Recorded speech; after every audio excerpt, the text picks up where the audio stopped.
حي على الفلاح.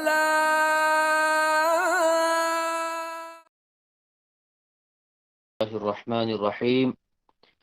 يا أيها الذين آمنوا ما لكم إذا قيل لكم انفروا في سبيل الله اثاقلتم إلى الأرض أرضيتم بالحياة الدنيا من الآخرة فما متاع الحياة الدنيا في الآخرة إلا قليل إلا تنفروا يعذبكم عذابا أليما ويستبدل قوما غيركم ولا تضروه شيئا والله على كل شيء قدیر. صدق اللہ العظیم. محترم سامعین و ناظرین، سورۃ التوبہ کا یہ رکوع نمبر 6 ہے جس کا آج ہم مطالعہ کرنے جا رہے ہیں. اس سے پہلے بھی کئی بار یہ بات ہماری گفتگو میں آئی ہوگی کہ قرآن پاک کے اندر بہت ساری آیات کا درست مفہوم سمجھنے کے لیے اور ان سے صحیح طریقے سے مسائل کے استنباط کے لیے اور ان سے نتائج اخذ کرنے کے لیے اور روزمرہ کی زندگی پر ان کو منطبق کر کے ان سے سبق حاصل کرنے کے لیے قرآن پاک کی آیات کا شان نزول جاننا بہت اہم اور بہت ہی ضروری ہوتا ہے. تو سورۃ التوبہ میں رکوع نمبر 6 سے یعنی اس کی آیت نمبر 38 کے بعد جو ذکر ہے اس کا پورا پس منظر غزوہ تبوک ہے. اس لیے بہت ہی اجمالی طور پر غزوہ تبوک کا ایک بنیادی نقشہ ہمارے ذہن میں اگر ہوگا تو یہاں سے آگے کی چند رکوع تک جو آیات ہیں ان کا سمجھنا ہمارے لیے نہایت آسان ہو جائے گا. غزوہ تبوک فتح مکہ اور غزوہ حنین کے بعد پیش آنے والا ایک غزوہ ہے. فتح مکہ کے بعد اور اس کے بعد غزوہ حنین کے بعد یہ بالکل واضح اور کلیئر ہو گیا تھا کہ اب جزیرۃ العرب کے اندر جو لوگ ہیں وہ اسلام کی بالادستی کو نبی اکرم صلی اللہ علیہ وآلہ وسلم کو مکمل طور پر تسلیم کر چکے ہیں. تو نبی اکرم صلی اللہ علیہ وسلم کی طویل جد و جہد کے بعد ایک تو اسلام پر عمل کرنے والا ایک آئیڈیل جماعت بھی تشکیل وجود میں آ گئی، اس کی بھی تشکیل ہو گئی، اور آپ علیہ الصلاۃ والسلام کی محنتوں اور کوششوں سے پورا جزیرۃ العرب جو ہے وہ اسلام کا ایک گہوارہ بن گیا. اسی دوران حضور اکرم صلی اللہ علیہ وآلہ وسلم کو عرب تاجروں کے ذریعے ایک اطلاع ملی کہ رومن امپائر کا جو سربراہ ہے، بادشاہ ہے ہرقل، اس نے مسلمانوں کے مرکز مدینۃ المنورہ پر حملہ کرنے کے لیے تیاری کی ہے اور اس نے شام کے بارڈر پر تبوک نام کی ایک جگہ پر ایک لشکر کو ترتیب دی.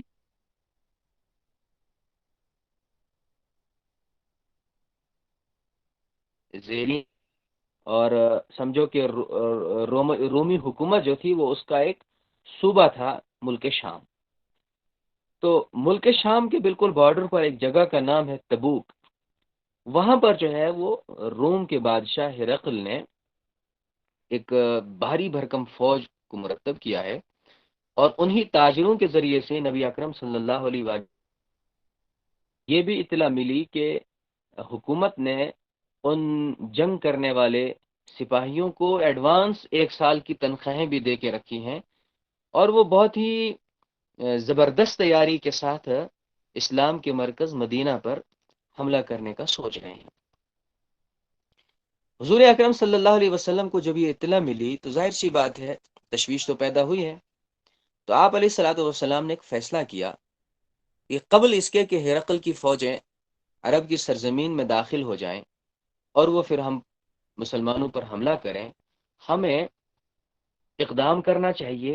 اور ان کو اسی سرحد پر روک دینا چاہیے اور دفاع کرنا چاہیے اپنے پورے ملک کا، پوری سلطنت کا۔ تو اس کے لیے حضور اکرم صلی اللہ علیہ وسلم نے نفیر عام کی۔ نفیر عام کا مطلب یہ ہوا کہ آپ علیہ الصلوۃ والسلام نے اعلان کیا کہ یہ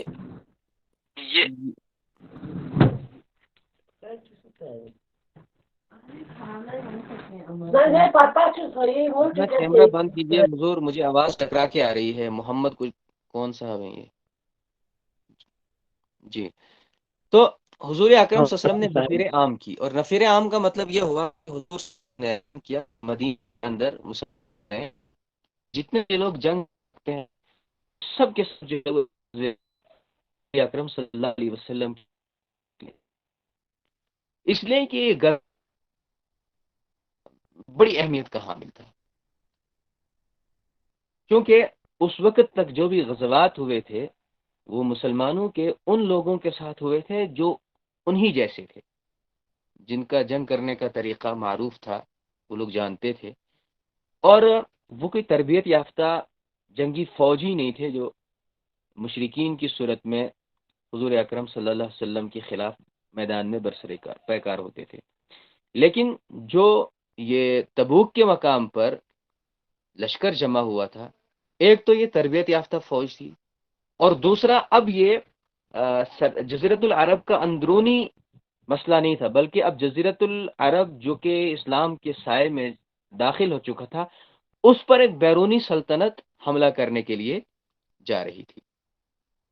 تو حضور اکرم صلی اللہ علیہ وسلم نے نفیر عام کیا کہ بھائی جتنے بھی لڑ سکتے ہیں دشمن سے سب کا نکل گیا۔ لیکن جو مدینۃ المنورہ کے حالات تھے ان میں کچھ ایسی چیز پائی جاتی تھی کہ لوگوں کے لیے نکلنا کافی مشکل تھا اس غزوے کے لیے۔ ان میں سب سے اہم بات یہ تھی کہ یہ سخت گرمی کا موسم تھا، اور عرب کے ریگستانوں میں جب ریت تپتی ہے تو اس گرمی کو برداشت کرنا ناقابل برداشت ہوتا ہے۔ تو سخت گرمی کا موسم تھا، اور سفر بھی 800 میل کا تھا، اور سفر کے لیے جو سواریاں تھیں وہ نہایت کم تعداد میں تھی، اکثر لوگوں کو پیدل سفر کرنا تھا۔ ایک وجہ یہ تھی۔ ایک اور وجہ بیان یہ کی جاتی ہے کہ حضور اکرم صلی اللہ علیہ وسلم اور آپ صلی اللہ علیہ وسلم کے جو صحابہ تھے 13 سال مکی دور کے مسلسل مظالم برداشت کرتے کرتے پھر مدینۃ المنورہ پہنچ کر تقریباً 8 سال کی ایک لمبی چوڑی جد و جہد، اور ہر سال مشرکین کے ساتھ اور یہود کے ساتھ جنگیں لڑ لڑ کے اب مسلمانوں کو آرام اور اطمینان نصیب ہوا تھا۔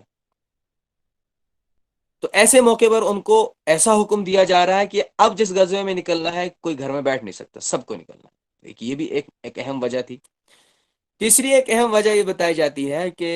مدینۃ المنورہ کی پوری معیشت کا جو دار و مدار تھا وہ کھجوروں پر تھا، کیونکہ مدینۃ المنورہ کھجوروں کی سب سے بڑی اور زرخیز منڈی ہے جزیرۃ العرب میں، اور مدینہ کے سارے لوگوں کی معیشت کا مدار انہی کھجوروں پر تھا۔ کھجوریں پکیں گی، کھجوریں منڈی میں جائیں گی، بکیں گی، تو جو سال بھر کا خرچہ ہے وہ اس سے پورا ہوگا۔ تو اگر وہ اس وقت میں مدینہ چھوڑ کر جنگ میں نکلتے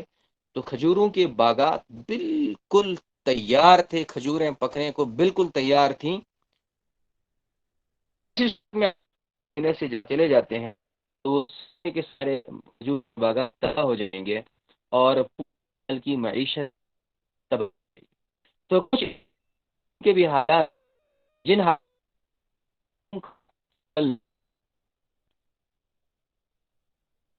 حکم دیا ہم مقابلہ ہے، اور ایک ہے کہ کیونکہ فقہ کے بعد فوج میں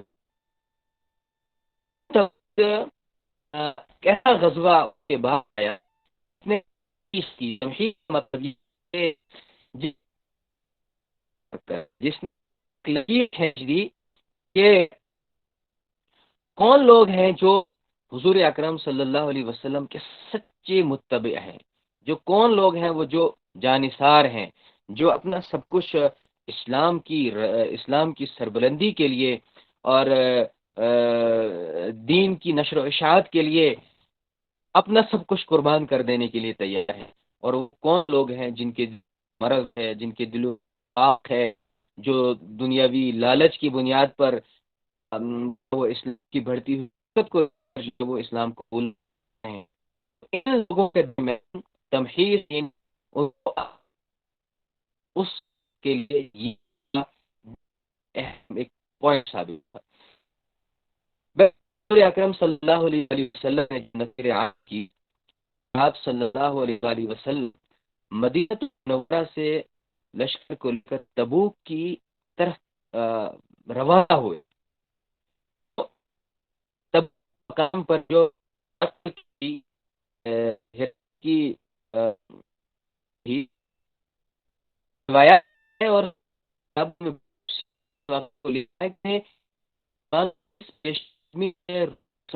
کے اس لشکر پر روک کہ وہ وقت آنے سے پہلے ہی چلے گئے، اور انہوں نے مسلمانوں کے وہاں پہنچنے کا انتظار نہیں کیا، بلکہ وہاں پہنچنے سے پہلے ہی وہ لوگ میدان چھوڑ کر چلے گئے، اور اس طریقے سے بغیر کسی دشمن سے مٹبھیڑ اور لڑائی کیے ہوئے غزوہ تبوک اپنے اختتام کو پہنچا۔ اب قبل اس کے کہ ہم ان آیات کا ترجمہ پڑھیں، ایک اور چیز میں آپ کی خدمت میں عرض کروں۔ غزوہ تبوک کا جو یہ واقعہ ہے، یہ قرآن پاک کی مختلف صورتوں میں اللہ عز و جل نے بیان کیا ہے، اور ہمیں قرآن پاک کے اس اسلوب کو بھی ذہن میں رکھنا چاہیے کہ جب اللہ تبارک و تعالی کسی واقعے کی طرف اشارہ کرتے ہوئے کلام کرتے ہیں تو عام لٹریچر کی طرح اس واقعے کو ایک کہانی کی طرح بیان نہیں کیا جاتا ہے، بلکہ اس واقعے سے متعلق جو کچھ خاص باتیں ہیں اور جن میں ایک دور رس سبق ہے لوگوں کے لیے، بس ان چند پوائنٹس کو قرآن پاک بیان کرتا ہے۔ تو اگر ہم اس غزوہ تبوک کے تعلق سے جو قرآن پاک نے نقشہ کھینچا ہے، اگر ہم اس کا ایک خلاصہ اپنے ذہن میں رکھیں تو وہ بہتر ہوگا۔ جو لوگ حضور اکرم صلی اللہ علیہ وآلہ وسلم کے اس حکم پر غزوہ تبوک کے لیے گھر سے نکلے، قرآن پاک کی آیات کی روشنی میں وہ 6 قسم کے لوگ ہیں۔ پہلی وہ قسم ہے لوگوں کی جنہوں نے حضور اکرم صلی اللہ علیہ وسلم کے حکم کو بسر و چشم قبول کیا، کوئی اعتراض نہیں کیا، کوئی جو ہے وہ عذر پیش نہیں کیا۔ حضور اکرم صلی اللہ علیہ وسلم نے فرمایا اور وہ بلا تردد حضور اکرم صلی اللہ علیہ وسلم کے ساتھ نکل پڑے۔ ایک جماعت وہ ہے۔ دوسری جماعت ان لوگوں کی تھی جن کو تھوڑا تردد ہوا، جن کے دماغ میں یہ سوال آیا کہ ہماری معیشت کا کیا ہوگا، کھجور کے باغات کا کیا ہوگا، ہم اس سخت گرمی میں اس طویل سفر کو کیسے کریں گے، یہ خیالات ذہن میں آئے۔ لیکن جب نکلنے کا وقت ہو گیا تو وہ بہت ہی اخلاص کے ساتھ اور بڑے جذبے کے ساتھ اور خوشی کے ساتھ حضور اکرم صلی اللہ علیہ وآلہ وسلم کے ساتھ غزوہ تبوک کے لیے نکل پڑے۔ تو یہ 2 طبقے ہیں۔ قرآن پاک نے جب ان 2 طبقوں کا تذکرہ کیا تو ان کی تعریف بیان کی، اور اللہ تعالیٰ فرماتے ہیں کہ الذین اتبعوہ فی ساعۃ العسرہ من بعد ما یزیغ قلوب فریق منہم، یہ وہ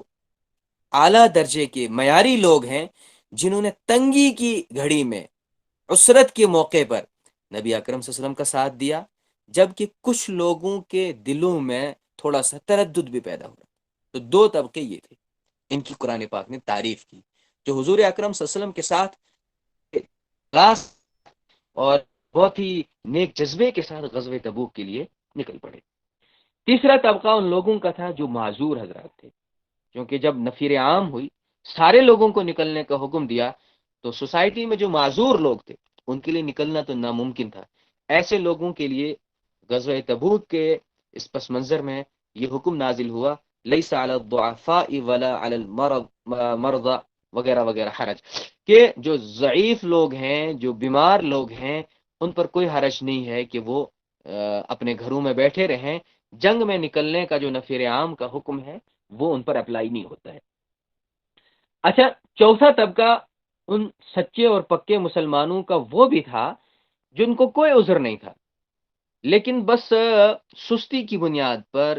یا آج کل کرنے کے نتیجے میں وہ غزوے میں شریک نہیں ہو سکی، اور قرآن پاک میں اس کا بھی تذکرہ ہے، وَعَلَى الثَّلَاثَةِ الَّذِينَ خُلِّفُوا، جس کا تذکرہ آگے آئے گا۔ حضرت کعب بن مالک کی بڑی مشہور حدیث بخاری اور مسلم میں ہے، اس کے بیان کرنے کا اس وقت تو وقت نہیں ہے، لیکن جو صاحب ذوق حضرات ہیں وہ اس کا مطالعہ ضرور کریں۔ تو بہرحال چوتھا طبقہ مسلمانوں کا وہ تھا جن کے پاس عذر کوئی نہیں تھا، لیکن وہ صرف سستی کی بنیاد پر اپنے گھروں سے نہیں نکل سکے، اور بس یہی آج نکلیں گے کل نکلنے والی پوزیشن ہو گئی، تب تک غزوے کا فیصلہ ہو گیا۔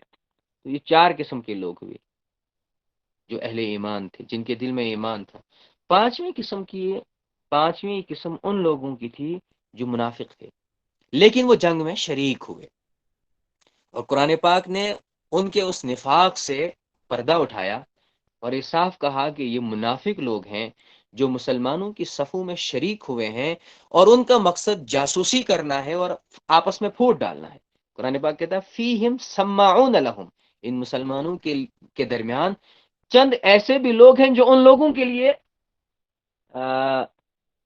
لوگوں کے لیے سازش کرتے ہیں۔ ایک منٹ ذرا، مجھے لائٹ چلی گئی، میں اس کو تھوڑا ٹھیک کرتا ہوں۔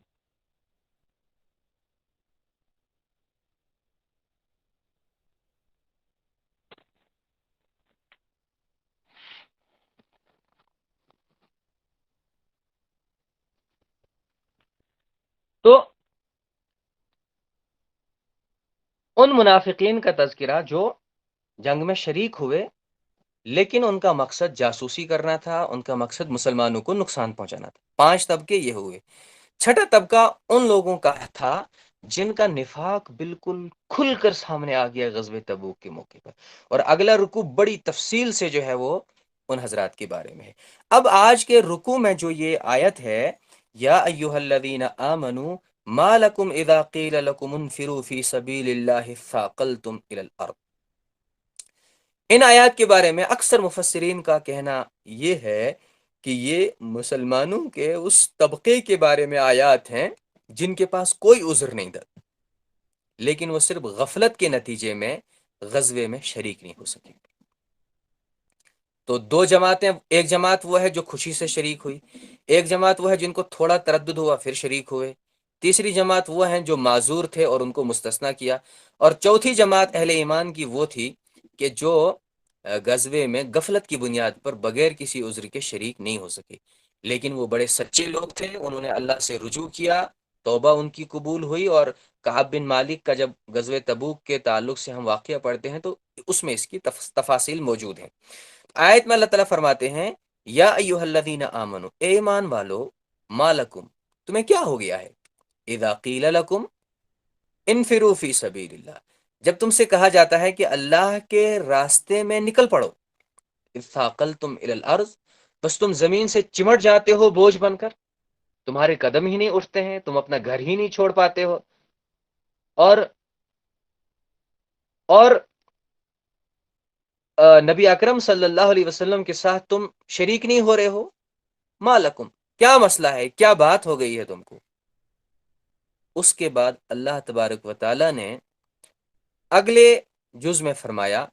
ارضیتم بالحیات الدنیا من الآخرہ، کیا تم آخرت کے مقابلے میں دنیاوی زندگی سے راضی ہو، دنیاوی زندگی پر خوش ہو، اسی پر مطمئن ہو۔ گویا کہ قرآن پاک نے یہ واضح کر دیا کہ جو لوگ اس غزوے میں غفلت کی بنیاد پر شریک ہوئے، ان لوگوں کا جو مسئلہ تھا وہ دنیا کی محبت تھی، وہ دنیا کی محبت اور ظاہری چیزوں کو دیکھتے ہوئے تھوڑا سستی میں مبتلا ہو گئے، اور وہ وقت پر اس قافلے میں شریک نہیں ہو سکے۔ ارضیتم بالحیات الدنیا من الآخرہ، کیا تم آخرت کے مقابلے میں دنیاوی زندگی سے راضی ہو گئے، مطمئن ہو گئے۔ اور یہ غزوہ ہی نہیں بلکہ زندگی کا شاید ہی کوئی حصہ ہو جہاں پر یہ مرض انسان کو رکاوٹ نہ بن جائے. یعنی جو غفلت ہے اور جو دنیا کی طرف رجحان ہے وہ انسان کو بہت نقصان پہنچاتا ہے. بلکہ حضور اکرم صلی اللہ علیہ وآلہ وسلم نے تو ایک حدیث پاک میں ارشاد فرمایا حب الدنیا رأس کل خطیئہ، کہ دنیا کی جو محبت ہے وہ ہر خطا کا جو ہے وہ ہر خطا کی جڑ ہے، ہر خطا کی بنیاد ہے. اس لیے قرآن پاک نے فرمایا فما متاع الحیات الدنیا فی الآخرۃ الا قلیل، یعنی دنیاوی زندگی کی حقیقت اور حیثیت بتائی کہ جو دنیاوی زندگی کا ساز و سامان ہے، جس ساز و سامان سے ہم فائدہ اٹھاتے ہیں، وہ آخرت کے مقابلے میں بہت ہی کم ہے. تو آخرت کا جو فائدہ ہے، آخرت کا جو نفع ہے، آخرت کی جو لذتیں ہیں جنت کی صورت میں اور اللہ کی رضا کی صورت میں، وہ اتنی عظیم اور اتنی بڑی ہیں کہ دنیا میں انسان کتنا ہی اپنے آپ کو نعمتوں اور آرام کی زندگی میں لے جائے، آخرت کے مقابلے میں وہ نہایت ہی قلیل ہے. گویا کہ یہ بتا دیا گیا کہ جو لوگ مسلمانوں میں سے اس غزوے میں شریک نہیں ہو سکے اور ان کے پاس کوئی عذر بھی نہیں تھا، باوجود اس کے کہ وہ بڑے سچے اور بہت ہی پکے ایمان والے تھے اور حضور اکرم صلی اللہ علیہ وسلم کے جانثاروں میں سے تھے، لیکن ان سے جو یہ غلطی ہوئی تو ان کی پکڑ کی گئی، ان کی تنبیہ کی گئی اور ان کے مرض کی تشخیص کی گئی اور اس کا علاج بھی بتا دیا گیا. اور جب بھی قیامت تک کے لیے کسی بھی مسلمان کو اللہ کے کسی حکم کی اطاعت میں اور اس کو پورا کرنے میں دنیا آڑے آئے گی، دنیا کی محبت آڑے آئے گی، تو اس کا علاج یہ ہے کہ ہم یہ سمجھیں اور اس بات کو جانیں کہ دنیا کی جو چند روزہ لذت ہے اور اس کا فائدہ ہے وہ آخرت کے نتیجے میں بہت معمولی ہے. اور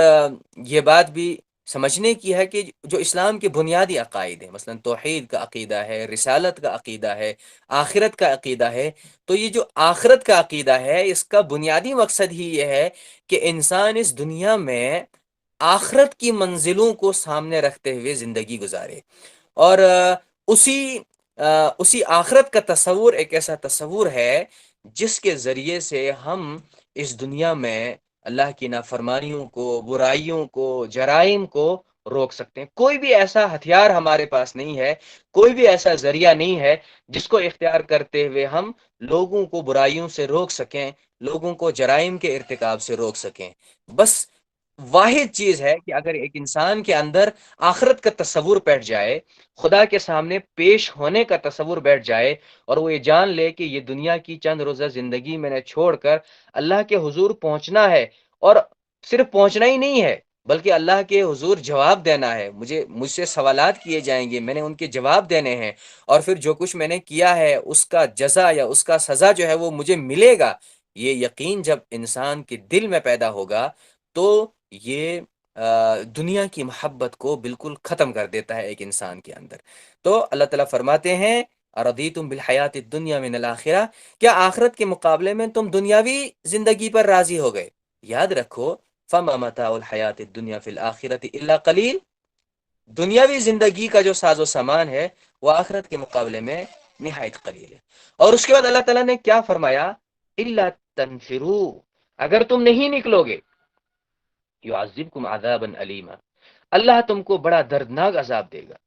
وَيَسْتَبْدِلْ قَوْمًا غَيْرَكُمْ، اور تم کو بدل کر ایک نئی قوم لے کر آئے گا. وَلَا تَضُرُّوهُ شَيْئًا، اور تم ان کا کچھ نہیں بگاڑ سکو گے. وَاللَّهُ عَلَى كُلِّ شَيْءٍ قَدِيرٌ، اور بے شک اللہ تبارک و تعالی ہر چیز پر قادر ہے. تو ایک طرف تو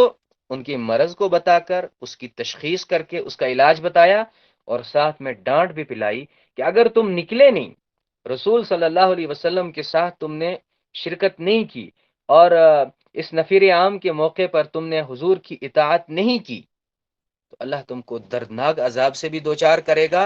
اور دنیا میں تمہارا وجود اکھڑ جائے گا، تم ختم ہو جاؤ گے، اور اللہ تبارک و تعالی ایسی قوم کو کھڑا کر دے گا جو اللہ کے نبی کا ساتھ دے گی، ان کی نصرت کرے گی، ان کی مددگار اور معاون بنے گی. اور کیونکہ وقت ختم ہو گیا، ہم اسی آیت پر آج بات ختم کریں گے۔ ہمیں یہ بات یاد رکھنی چاہیے کہ غزوہ تبوک کے تعلق سے جو میں نے عرض کیا نا کہ 6 قسم کے لوگ جو ہے وہ ہمارے سامنے بنتے ہیں، کہ 4 قسم کے وہ لوگ جو صاحب ایمان تھے اور مخلص تھے، جن میں سے 2 شریک ہوئے،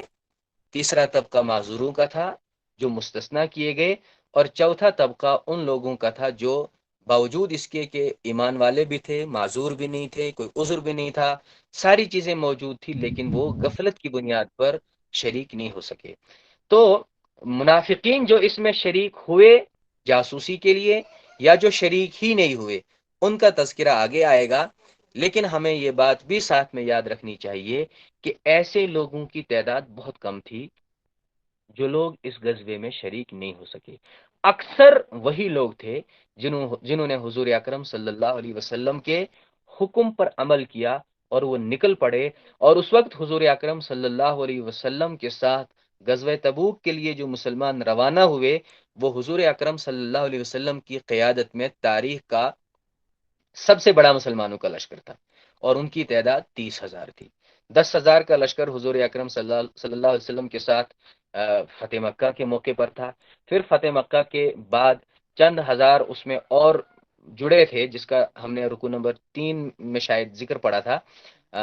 وہ 12,000 سے لے کر 16,000 تک تھے جو حنین کے موقع تک حنین کے جو ہے میدان میں گئے تھے، لیکن اس کے بعد جب تبوک کے مقام پر گئے تو پھر 30,000 جانثاروں کا جو لشکر تھا وہ حضور اکرم صلی اللہ علیہ وسلم کے ساتھ تھا۔ اور احادیث کی روشنی میں بھی، اور قرآن پاک کی وہ آیت جس کا میں نے تذکرہ کیا تھا، وَعَلَى الثَّلَاثَةِ الَّذِينَ خُلِّفُوا، تو یہ مفسرین کے بقول یہ والی آیات ان لوگوں سے متعلق ہیں، یعنی وہی 3 لوگ جو اس غزوے میں شریک نہیں ہو پائے تھے غفلت کی بنیاد پر۔ تو بہرحال اللہ تبارک و تعالی فرماتے ہیں کہ اگر تم نہیں نکلو گے تو اللہ تم کو دردناک عذاب سے دوچار کرے گا، اور تم کو بدل کر ایک نئی قوم وجود میں آئے گی، اور وہ اللہ کے دین کی سربلندی کا کام کرے گی۔ جاتے جاتے میں ایک بات یہ بھی عرض کروں کہ یہ اللہ تبارک و تعالیٰ کا ایک ایسا قانون ہے جو جاری و ساری ہے۔ جب ہم اسلامی تاریخ پر نظر ڈالتے ہیں تو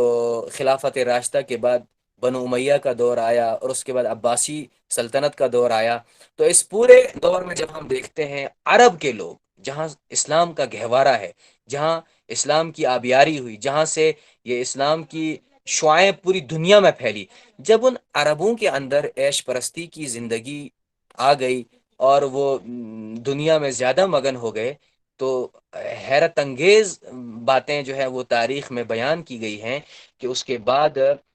عربوں کی محنت اور جد و جہد سے تو اسلام عرب کی سرحدوں سے باہر نکلا، لیکن اس کے بعد جب عربوں کا جو رول تھا، جب اس میں کمزوری آئی، تو اللہ تبارک و تعالیٰ نے اس کے بعد پھر دین کی نشر و اشاعت کا جو کام ہے وہ اجمیوں سے لیا۔ ہم جن بڑے بڑے محدثین، بڑے بڑے مفسرین، بڑے بڑے فقہا، بڑے بڑے متصوفین کا نام پڑھتے ہیں، جن کی بے شمار کتابوں سے دنیا فائدہ اٹھا رہی ہے، وہ اکثر غیر عرب لوگ ہیں، ایرانی لوگ ہیں، روس سے کٹ کر جو یہ چھوٹے چھوٹے ملک آس پاس میں بنے ہیں، وہ ان علاقوں کے لوگ ہیں، بخارا اور سمرقند کے لوگ ہیں، یا جو ہے اللہ تبارک و تعالیٰ نے عربوں کو چھوڑ کر جو ہے وہ دین کی سربلندی کا کام ایک زمانے تک ترکوں سے لیا، تاتاریوں سے لیا، اسپینیوں سے لیا، ہندوستانیوں سے لیا۔ تو یہ اللہ تبارک و تعالیٰ کا ایک ایسا قانون ہے کہ اگر ہم لوگ دین کی سربلندی کے لیے اپنی محنتیں پیش نہیں کریں گے، اپنی جو کچھ اللہ نے ہمیں عطا کیا ہے، جو اس کی نعمتیں ہم پر ہیں، ان کا صحیح استعمال کر کے اگر ہم دین کی سربلندی کے لیے نہیں اٹھیں گے، تو اس میں اللہ کا، اس کے رسول کا، اس کے دین کا کوئی نقصان نہیں ہے، نقصان ہمارا ہے، اور وہ اتنا بھاری نقصان ہے کہ اللہ تبارک و تعالیٰ کہتے ہیں یستبدل قوما غیرکم، اللہ تعالیٰ تم کو بدل کر نئی قوم وجود میں لائے گا اور پھر ان سے کام لے گا، ولا تضروا شیئا، اور پھر تم صرف دیکھتے ہی دیکھتے رہ جاؤ گے، کچھ کر نہیں پاؤ گے، کوئی ان کا کچھ تم نقصان نہیں کر پاؤ گے، ان کا تم کچھ بگاڑ نہیں پاؤ گے۔ واللہ علی کل شیء قدیر، اور اللہ تبارک و تعالی ہر چیز پر قادر ہے۔ کفا وسلام علی عباده الذین اصطفى، اما بعد، قال اللہ تعالی اعوذ باللہ من الشیطان الرجیم، بسم اللہ الرحمن الرحیم، إلا تنصروه فقد نصره الله إذ أخرجه الذين كفروا ثاني اثنين إذ هما في الغار إذ يقول لصاحبه لا تحزن إن الله معنا فأنزل الله سكينته عليه وأيده بجنود لم تروها وجعل كلمة الذين كفروا السفلى وكلمة الله هي العليا والله عزيز حكيم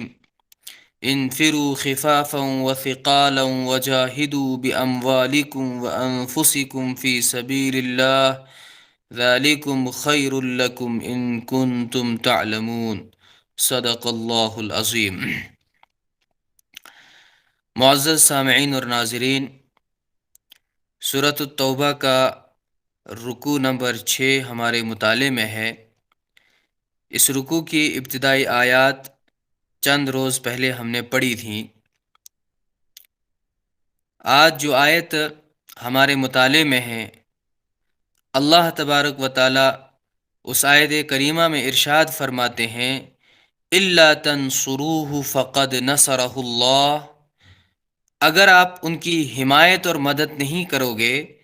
تو بے شک اللہ نے ان کی حمایت اور مدد کی ہے، اللہ نے ان کا ساتھ دیا ہے اس وقت اذ اخرجہ الذین کفروا، جب کافروں نے ان کو اپنے وطن سے نکال دیا تھا۔ ہمارے ذہن میں یہ بات ہوگی کہ غزوہ تبوک کا ذکر گزشتہ آیات میں تھا، اور غزوہ تبوک کے تعلق سے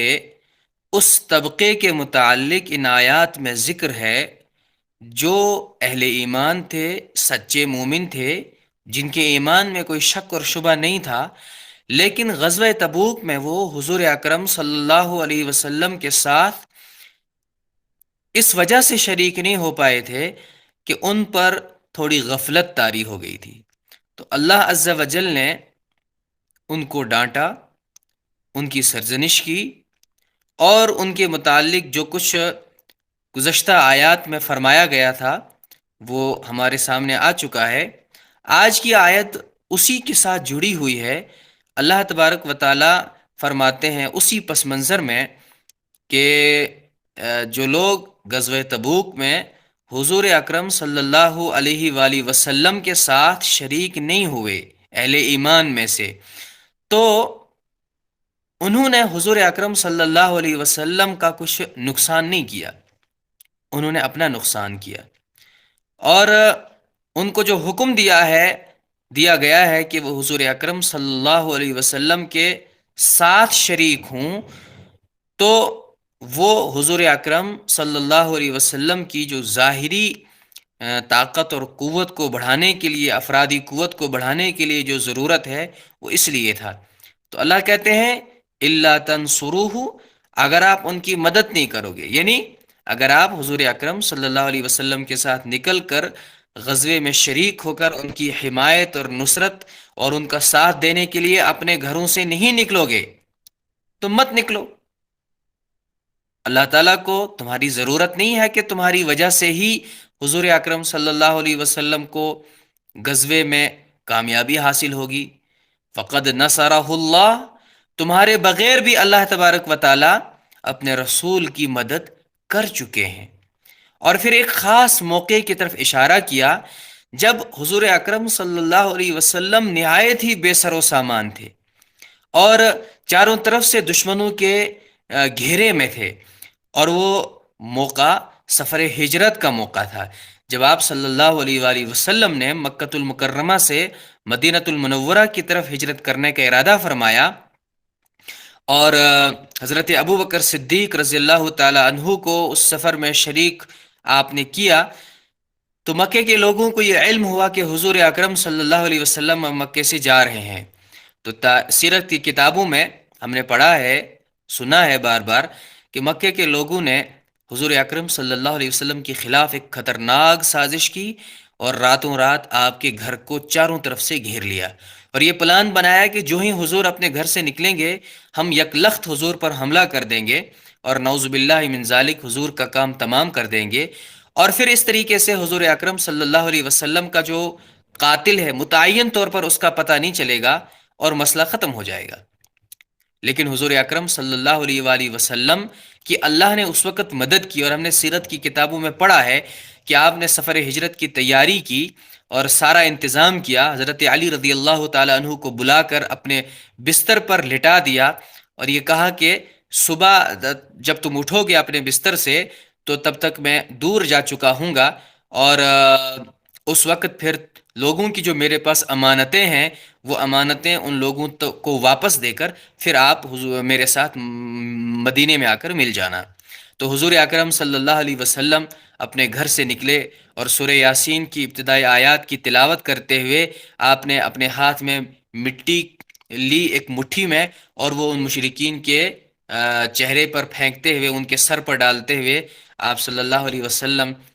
مکۃ المکرمہ سے نکل گئے، اور ان لوگوں کو کچھ پتہ نہیں چلا۔ اور صبح کے وقت جب حضور اکرم صلی اللہ علیہ وسلم کے بستر سے حضرت علی اٹھے تو وہ سب کے سب جو ہے وہ بڑے حیران اور پریشان ہوئے، اور پھر ان کو کسی نے بتایا کہ حضور اکرم صلی اللہ علیہ وسلم تو جا چکے ہیں مکے سے۔ پھر انہوں نے آپ کا پیچھا کیا، اور وہ پیچھا کرتے کرتے کرتے کرتے آپ کے پیر کے نشانات کی اتباع کرتے ہوئے اس غار تک پہنچے جو غار ثور کے نام سے جانی جاتی ہے، اور جہاں حضور اکرم صلی اللہ علیہ وسلم نے 3 دن تک اس غار میں قیام کیا تھا۔ وہ پوری تفصیلات جو ہیں وہ سیرت کی کتابوں میں ہے کہ جب اس غار کے دہانے تک وہ مشرکین پہنچے تو حضرت ابوبکر صدیق رضی اللہ تعالی عنہ کو تشویش ہوئی کہ اب اگر یہ غار کے اندر آ جائیں تو بس ہم کو پکڑ لیں گے۔ تو اس وقت حضور اکرم صلی اللہ علیہ وآلہ وسلم نے بہت ہی یقین اور اعتماد سے کہا کہ اے ابوبکر پریشان ہونے کی ضرورت نہیں ہے، ہمارے ساتھ اللہ ہے، اور اللہ کی معیت اور اللہ کی مدد اور اللہ کی نصرت اور اللہ کا ساتھ ہے، تو ہمیں کوئی کچھ نقصان نہیں پہنچا سکتا ہے۔ اللہ تبارک و تعالیٰ نے اس غار میں حضور اکرم صلی اللہ علیہ وسلم کی حفاظت کا انتظام فرمایا، اور اس کا ظاہری انتظام یوں فرمایا کہ جیسا کہ سیرت کی کتابوں میں لکھا ہے کہ مکڑی نے حضور اکرم صلی اللہ علیہ اس غار کے اوپر جالا بن دیا، اور 2 کبوتر آئے اور ان 2 کبوتروں نے وہاں پر گھونسلہ بنا کر انڈے بھی دے دیے، جس سے ظاہری طور پر اللہ تعالیٰ نے یہ پورا انتظام کیا کہ دیکھنے والے لوگ یہ سمجھیں کہ اس غار میں تو مکڑی کا جالا کئی سالوں سے ہے، اور یہاں پر تو کبوتر نے اپنے انڈے بھی دے کے رکھے ہیں، تو اگر کوئی انسان اس غار میں ہوتا تو یہ سارا کچھ تو یہاں پر نہیں ہوتا، یہ جالا بھی ٹوٹ چکا ہوتا، یہ کبوتر بھی یہاں نہیں ہوتے۔ تو بہرحال اس طریقے سے اللہ نے نبی اکرم صلی اللہ علیہ وسلم کی اس خطرناک موقع پر مدد کی۔ اللہ نے غزوہ تبوک کے اس تذکرے میں اس واقعے کو یاد دلایا کہ اے لوگو، اگر آپ حضور صلی اللہ علیہ وسلم کا ساتھ دینے کے لیے اپنے گھروں سے نہیں نکلتے ہو تو مت نکلو، اللہ اپنے رسول کی مدد کرنے کے لیے کافی ہے۔ اور اس وقت کو ذرا ذہن میں رکھو، تازہ کرو کہ جب حضور اکرم صلی اللہ علیہ وسلم کی مدد اللہ نے اس وقت کی تھی اذ اخرجہ الذین کفروا، جب مکے کے کافروں نے آپ کو اپنے گھر سے اپنے وطن سے نکال دیا تھا، اور آپ نے غار ثور کے اندر پناہ لی تھی، اور اس غار ثور میں بھی جب وہ حملہ پیچھا کرتے کرتے پہنچ گئے تو ثانی اثنین، 2 میں سے دوسرا، یعنی ابوبکر صدیق حضور اکرم صلی اللہ علیہ وسلم کے ساتھ تھے، تو مراد ہے کہ ثانی اثنین اذ ہما فی الغار، 2 میں سے دوسرا جب وہ غار میں تھے، اذ یقول لصاحبہ، جب وہ اپنے ساتھی سے کہہ رہے تھے لا تحزن، یعنی حضور اکرم صلی اللہ علیہ وسلم اپنے ساتھی ابوبکر صدیق سے کہہ رہے تھے لا تحزن، فکر اور غم مت کرو، ان اللہ معنا، اللہ ہمارے ساتھ ہے۔ فانزل اللہ سکینتہ علیہ، اللہ نے اپنی سکینت یعنی اطمینان قلب حضور صلی اللہ علیہ وسلم کو عطا کیا، وَأَيَّدَهُ بِجُنُودٍ لَمْ تَرَوْهَا، اور آپ کی تائید و نصرت ایسے لشکر سے کی جس کو تم دیکھ نہیں سکتے ہو، یعنی فرشتوں کے ایسے لشکر سے تائید کی اس موقع پر بھی، اور اس کے بعد غزوہ بدر میں بھی، غزوہ احد میں بھی، غزوہ خندق میں بھی اور غزوہ حنین میں بھی ایسے موقعوں پر اللہ نے فرشتوں کے لشکر سے حضور صلی اللہ علیہ وسلم کی مدد کی، اور اس کے ساتھ ساتھ وَجَعَلَ كَلِمَةَ الَّذِينَ كَفَرُوا السُّفْلَىٰ، اور کافروں کے کلمے کو اللہ تعالیٰ نے پست کر دیا، یعنی ان کی ساری تدبیروں کو، ان کی ساری چالوں کو، ان کے بڑے بڑے بول جو تھے ان کو اللہ نے خاک میں ملا دیا، ان کو پست کر دیا۔ وَكَلِمَةُ اللَّهِ هِيَ الْعُلْيَا، اور اللہ تبارک و تعالیٰ کا کلمہ ہی بلند ہے، اللہ تعالیٰ کی تدبیر، اللہ تبارک و تعالیٰ کا فیصلہ، اسی کو بلندی حاصل ہے۔ واللہ عزیز الحکیم، اور اللہ تبارک و تعالیٰ بہت طاقت والے اور حکمت والے ہیں۔ اس کے بعد اگلی آیت میں اللہ تبارک و تعالیٰ فرماتے ہیں انفروا خفافا وثقالا وجاہدوا باموالکم وانفسکم فی سبیل اللہ۔ یہ آیت بھی اسی پس منظر میں ہے، اور ایک بار پھر گویا کہ اسی بات کو دہرایا جا رہا ہے جو رکوع کے شروع میں بات کہی گئی تھی، کہ جب اللہ تبارک و تعالیٰ کی طرف سے اور اس کے رسول کی طرف سے عام حکم ہو جائے، اور اس حکم سے کسی کو مستثنی نہ کیا جائے، جس کو کہ حدیث کے سیرت کی کتابوں میں نفیر عام کے ذریعے نفیر عام کا نام دیا گیا ہے، یعنی جب کلی طور پر سارے لوگوں کو اپنے گھروں سے نکل کر جہاد میں شریک ہونے کا حکم ملے، تو اس وقت انفروا خفافا وثقالا، تم نکل پڑو خفافا وثقالا، چاہے تم ہلکے ہو چاہے تم بھاری ہو، یعنی چاہے تمہارے لیے نکلنا آسان ہو چاہے نکلنا اس کے لیے اس وقت مشکل ہو، تو تم نکل پڑو، اللہ کے رسول کے حکم پر لبیک کہو اور نکل پڑو۔ وجاہدوا باموالکم وانفسکم فی سبیل اللہ، اور اپنے مال کے ذریعے اور اپنی جان کے ذریعے اللہ کے راستے میں جہاد کرو۔ اور مفسرین نے فی سبیل اللہ کا مطلب دونوں لیا ہے، ایک تو بالکل اصطلاحی معنی جو جہاد کا مطلب ہے، اور دوسرا بڑے وسیع معنی، یعنی دین کی سربلندی کے لیے کسی بھی قسم کی جدوجہد کا وقت جب بھی آئے تو اس کے لیے نکل پڑو، اور اس میں اپنا مال بھی خرچ کرو، اپنا وقت بھی خرچ کرو، اپنی جان بھی خرچ کرو،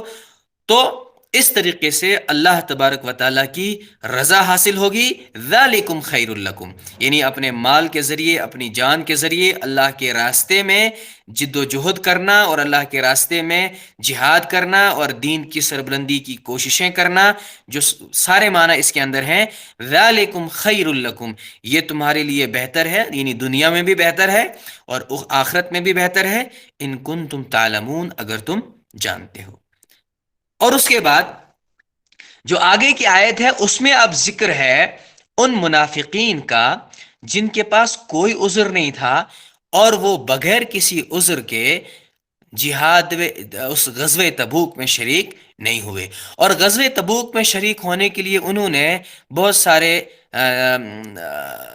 لنگڑے عذر تلاش کیے، اور حضور اکرم صلی اللہ علیہ وسلم کی خدمت میں جا کر وہ عذر پیش کیے، اور اس طریقے سے مدینے میں ہی رکے رہنے کے لیے اپنے رکے رہنے کے لیے راستہ صاف کیا۔ تو ان منافقین کا تذکرہ ہے، اور یہ کافی آگے تک ذکر آتا رہے گا۔ تو یہاں پر اللہ تبارک و تعالیٰ فرماتے ہیں لو کان عرضا قریبا، اگر ان لوگوں کو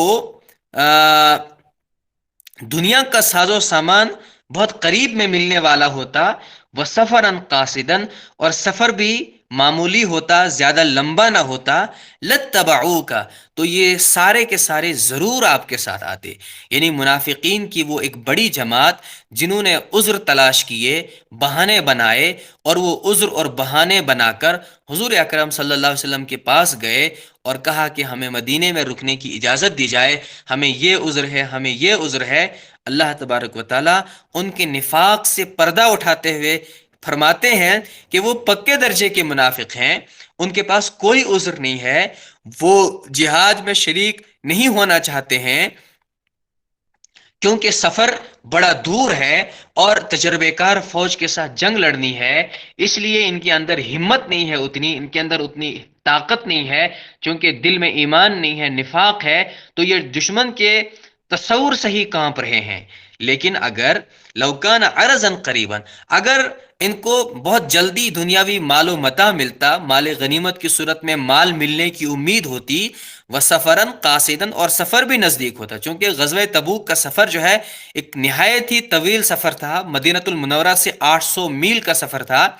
یعنی تقریباً 1200-1300 کلومیٹر کا سفر تھا، اور سفر بڑا دشوار تھا،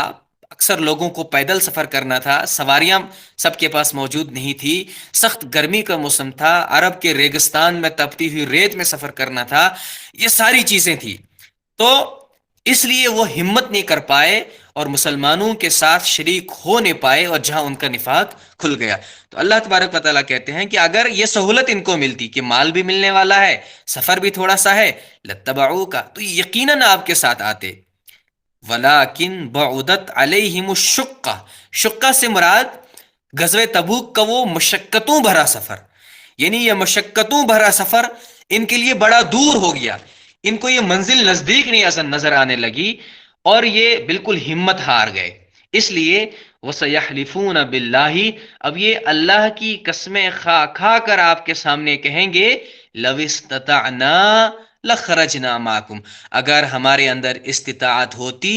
ہمارے اندر استطاعت ہوتی، ہمارے پاس انتظام ہوتا، ہمارے پاس کوئی عذر نہ ہوتا، لَخَرَجْنَا مَعَكُمْ، تو یقیناً ہم آپ کے ساتھ نکلتے اور آپ کے ساتھ اس مبارک سفر میں شریک ہوتے، اور اس مبارک غزوے میں شریک ہوتے، اور اسلام کی فتح اور اسلام کی مدد اور نصرت کے لیے ہم سے جو کچھ ہو پاتا ہم ضرور کرتے۔ یعنی اللہ تعالیٰ کہتے ہیں کہ یہ منافقین اس قسم کی باتیں کر کر کے جو ہے اب آپ کو دھوکہ دینے کی کوشش کر رہے ہیں، اور پھر اللہ تبارک و تعالیٰ نے خود ہی ان کے اس جھوٹ سے پردہ اٹھا کر یوں فرمایا کہ یہلکون انفسہم، یہ اپنے آپ کو ہلاک کر رہے ہیں، یعنی یہ جھوٹ بول رہے ہیں، ان کے پاس کوئی عذر نہیں تھا، ان کے پاس استطاعت بھی موجود تھی، ان کے پاس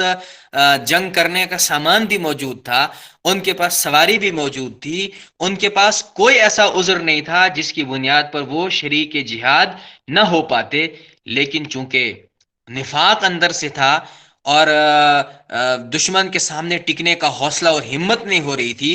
جہاں ان کا نفاق کھل گیا، اور اب وہ جھوٹ بول کر، جھوٹی قسمیں کھا کر اپنے آپ کو سچا ثابت کرنے کی کوشش کر رہے ہیں، اور یہ ایک جھوٹ کا ایک بڑا انہوں نے یہ ایک جھوٹ کا ایک پلندہ بنا کر حضور اکرم صلی اللہ علیہ وسلم کے پاس جا رہے ہیں، تو یہ جھوٹ بول کر یہلکون انفسہم، وہ اپنے آپ کو ہلاک کر رہے ہیں، واللہ یعلم انہم لکاذبون، اور اللہ تبارک و تعالی جانتے ہیں کہ بے شک وہ جھوٹ بول رہے ہیں، ان کی باتوں میں کوئی بھی سچائی نہیں ہے۔ تو اس طریقے سے قرآن پاک نے اس چھٹے رکوع کی ان 3 آیات میں جو چیز فرمائی، تو پہلی آیت میں تو حضور اکرم صلی اللہ علیہ وآلہ وسلم کے ہجرت کے سفر، اور ہجرت کے اس سفر میں جو اللہ تبارک و تعالی نے رسول اللہ صلی اللہ علیہ وسلم کی نصرت اور مدد فرمائی، اور بعافیت آپ کو مدینے پہنچنے تک دشمن سے محفوظ رکھا، اس کا تذکرہ فرما کر ایمان والوں کو یہ سبق یاد دلایا کہ اللہ تبارک و تعالی کو اپنے رسول کی نصرت کے لیے کسی انسان کے ساتھ کی ضرورت نہیں ہے، یا کسی افرادی قوت کی ضرورت نہیں ہے، اس نے اپنے فضل سے اور اپنی طاقت سے پہلے بھی رسول کی مدد کی ہے، اور وہ آج بھی کرنے کے لیے تیار ہے، اور مستقبل میں بھی وہ اپنے رسول کی مدد کریں گے۔ تو اگر آپ اس رسول کے اس حکم پر ان کا ساتھ دینے کے لیے کھڑے نہیں ہوں گے، تو اس میں آپ کا ذاتی نقصان ہے، رسول اللہ صلی اللہ علیہ وسلم کا یا ان کی دعوت اور ان کے دین کا کوئی نقصان نہیں ہے۔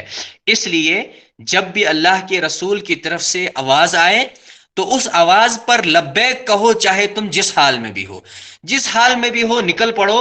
اللہ کی مدد اور نصرت اس وقت تمہارے ساتھ ہوگی۔ ایک بات تو یہ عرض کی جو گزشتہ آیات سے متعلق تھی، اور اب جو آخری آیت تھی اس رکوع کی، اس میں اس منافقین کے اس ٹولے کا ذکر شروع کر دیا جنہوں نے بغیر کسی عذر کے غزوہ تبوک میں شرکت نہیں کی ہے، اور اگلے رکوع میں بھی انشاءاللہ انہی کا جو ہے وہ تفصیل کے ساتھ ذکر آئے گا۔ اللہ تبارک و تعالی ہم سب کو قرآن پاک سمجھنے کی اور اس کے پیغام کو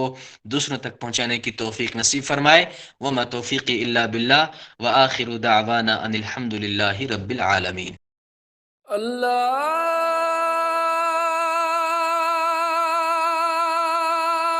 اکبر، اللہ